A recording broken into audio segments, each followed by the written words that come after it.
Mom or dad just had a stroke. Now what? My name's Katharina Bertena. I'm the founder and owner of Colonial Home Care for the last 31 years. And today we're going to discuss how to transition from the hospital to home after a stroke. Let's start by addressing a really common problem. Mom's ready to come home from the hospital.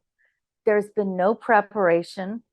You don't have a hospital bed if you need one. There's just a lot of loose ends you need to tie up. So it's a good idea to think about this before they're discharged. Number one, decorations for when they come home. I personally think that if you have something special waiting for them, whether it's the grandchildren's banner that says, "We missed you" or "Welcome home," or some balloons and cupcakes if the diet will allow it.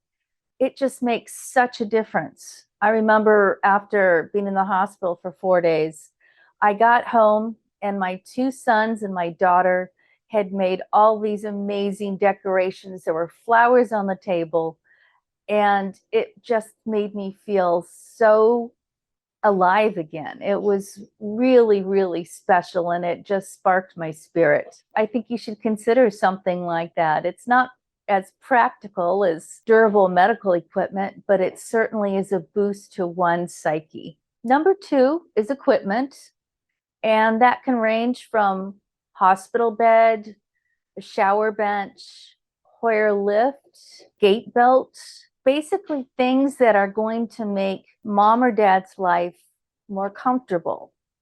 And it's really, really important for their progress that they have all the best equipment. So make sure you set that up before discharge. Other things you might not think about are pen and paper.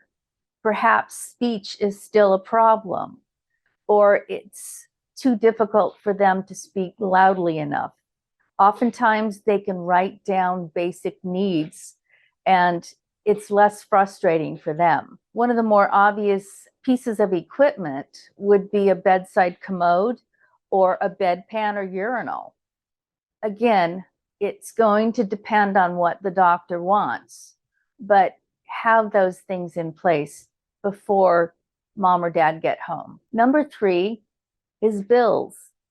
Make sure you pay the bills if they are due while your loved one is in the hospital. Those things can include electricity, gas, waste pickup, telephone bills, and any other cyclical bills they may have during that time. They don't need to come home to a house in the dark. Number four is housekeeping. Make sure that someone goes into the home, takes out the trash, make sure that the pathway is swept so no one trips or falls.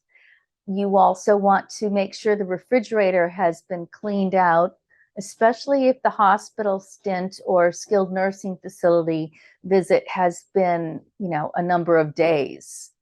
You don't want them coming home to food that's gone off. And you also just want to make sure to have clean sheets on the bed so that everything is crispy and fresh. Number five is lifestyle changes. This is a really important issue in the path to recovery. You want to make certain that your mom or dad or grandparents are going to be eating healthy, clean food, simple food, not too much salt, not too many carbs, not too much sugar. And also you want to make sure that if possible, they can get a little exercise, even if it just includes a walk around the block. It'll lift their spirits too. Also, when you're cleaning out the fridge, make sure you take out any unhealthy food and replace it with nice fruits and vegetables and other items that are nutritious and can be helpful to the recovery of your loved one. And number six is get supportive help. You want to make sure that if your loved one needs it, that there are PT people available, OT, perhaps a visiting nurse from home health. And of course, there's always a wonderful option of home care, which is what we do. We can be there 24/7, take care of personal care, do a little light housekeeping, and make sure that mom or dad is well fed and well cared for 24 hours a day if needed, because you never know when a stroke's going to hit again, and our caregivers are trained to spot the symptoms of a stroke. So it brings a certain amount of comfort to our clients' families because they know someone's there watching over mom or dad and can report to them anytime there is something unusual. If you'd like to learn more about how we can help, you can go to our website at www.colonialhomecareservices.com or call our number at 800-497-1287. We, as an office, are available 24 hours per day. Nights, holidays, weekends, we'll answer your call. Thank you.